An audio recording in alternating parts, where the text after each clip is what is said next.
In our consultation with the different members and party officers in the local level, the National Executive Committee, in the meeting that was conducted recently before this National Assembly, we have passed a resolution to nominate the re-election of Senator Bongo, Senator Bato de la Rosa, and the election of Mr. Philip Salvador to be the party senatorial candidates in the 2025 senatorial elections. May we ask the three candidates please stand up? And let us ask them if they are going to accept the nomination of the party. Mr. Philip Salvador, please, you have 1 minute to say your piece. Magandang gabi po sa inyong lahat. Simple lamang po yung sa akin. Araw-araw marami akong batikos na tinatanggap. Pero okay lang po sa akin yan. Alam niyo kung bakit?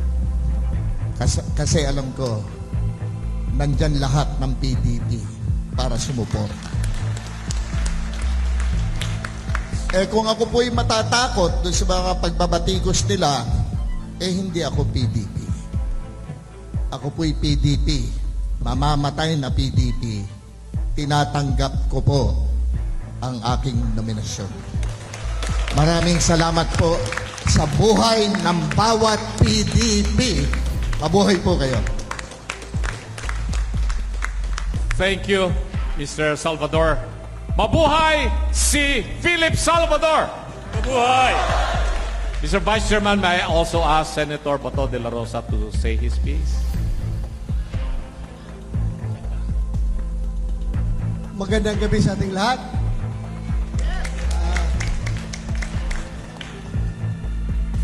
Aayaw pa ba ako?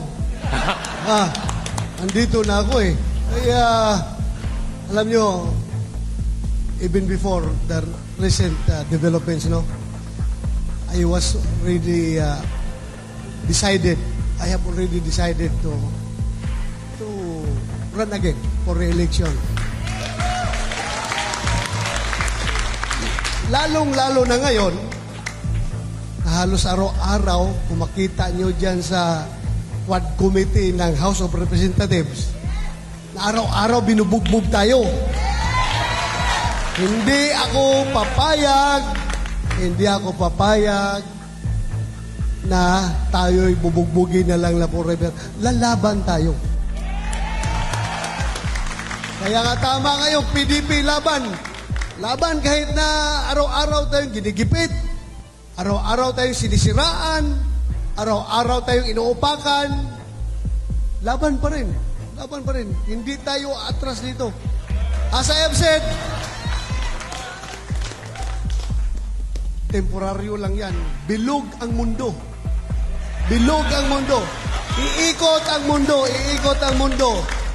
Kaya yung mga tao na yan na nanggigipit sa atin ngayon, hindi man ugali ng tatak Duterte. Hindi man tatak Duterte yung re-respect. Wala yan. Never yan. Since day one ng aking pagkakilala ng Duterte brand of leadership, hindi ko talaga naramdaman na ginagamit yung kanyang official capacity para risbakan yung kanyang mga political enemies. Never! Kaya, paano natin sila risbakan? Just in case, tayo'y mag-survive 2025, matawid namin ni Senator Bongo, ni Philip Salvador, at kung sino pang sasama sa ating partido, pag matawid natin ang 2025, ipakita natin na tayo'y tumakbo, naging politiko, para magserbisyo at gumawa ng maayos, hindi para manira ng kapwa. Yun lang ating hinahangad. Kaya sana, with the help of each and every one of us here, andito sa loob ng bulwagang ito, ipakita natin yung pamamaraan ng ating partido na PDP, kung paano tayo magserbisyo. Hindi tayo dapat pupunta sa gutter politics. Yun lang po ang aking masasabi. Maraming salamat. Magandang gabi sa tilang. Well, maraming salamat, Senator Bato. Ang tapang ni Senator Bato. May I also ask now, our Senator, na siya naman po yung representative ng Malasakit, Senator Bongo. Magandang gabi po sa inyong lahat. Unang-una, maraming salamat po sa lahat ng mga naririto. Yung 2014 pa lang, kukunti pa lang yung sumasama, umiikot sa atin, kasama si then Mayor Rodrigo Duterte. Yung mga muka na naalala ko noon, yun pa rin yung muka na nandito pa rin ngayon. So, salamat po sa inyong tiwala at suporta. Palakpakan po natin ang ating Tatay Digong. President Duterte, Hindi naman ito exclusive po. salamat. Hindi po magiging successful ang kanyang administration kung hindi po dahil sa inyong tiwala at suporta. Kami naman ni Senator Bato, Philip Salvador, gusto po naming ipagpatuloy yung gobyernong may tapang at pagmamalasakit sa kapwa Pilipino. Maraming salamat po. Patuloy po ako magsiservisyo sa inyo sa abot ng aking makakaya. Hindi naman po ako politiko na mangangako, pero yung mga magagandang programa po ni dating Pangulong Duterte, alam naman natin, nakapagdulot po ito ng pagbabago sa buhay ng Pilipino. Alam niyo yung mga naninira dyan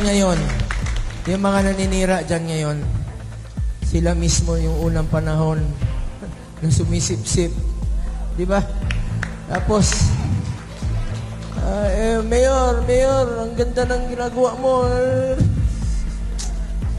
Tama po yung sinabi ni Senator Bato. Bilog naman po ang mundo. At nasa atin po ang katotohanan. Nasa atin po yung tapat na panunungkulan. Yung tatak Duterteng panunungkulan po. Yun lang po ang ipagpatuloy po natin. Ako naman, bukas ang aking opisina para sa inyong lahat. Sanay naman po ako sa trabaho. God willing, inshallah, kung gusto pa ni Allah, ng Panginoon, na makapagserbisyo pa kami, patuloy po namin yung gobyernong may tapang at malasakit sa kapwa Pilipino. Salamat po. Tatay Digong, Mayor Baste, President Robin Padilla, salamat po for sticking with the former President Duterte. Salamat sa mga narito. Greco Belica ng PDDS, Philip Salvador. MRRD! Salamat sa MRRD! Kayo yung may kasalanan. Kayo yung namilit sa kay Tatay Digong noon. Hindi nyo siya tinigilan. Pero, ang nakinabang doon, ang anak natin. Ang nakinabang noon ay kinabukasan po ng ating bayan. Kayo na po ang humusga pagdating ng panahon. Yung ginawa ni Tatay Digong po ay para po sa kinabukasan ng ating mga anak. Hindi po mababayaran ng kahit ano po ang sakripisyong ginawa niya para sa ating bayan. Ang Pilipino na po ang husga pagdating ng panahon. Sa darating na halalan, kayo na po ang humusga kung nagtatrabaho ba po si Tatay Digong noon. Kung ano pong pagbabago na nidudulot sa buhay ng Pilipino.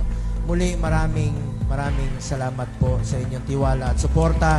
Tinatanggap ko po ang nominasyon bilang senador muli ng PDP. At asahan nyo, magsiservisyo po ako sa inyo sa abot ng aking makakaya. Yan po ang pwede kong ialay sa Pilipino, ang aking kasipagan sa pagtatrabaho. Maraming salamat po sa inyo lahat. Yes!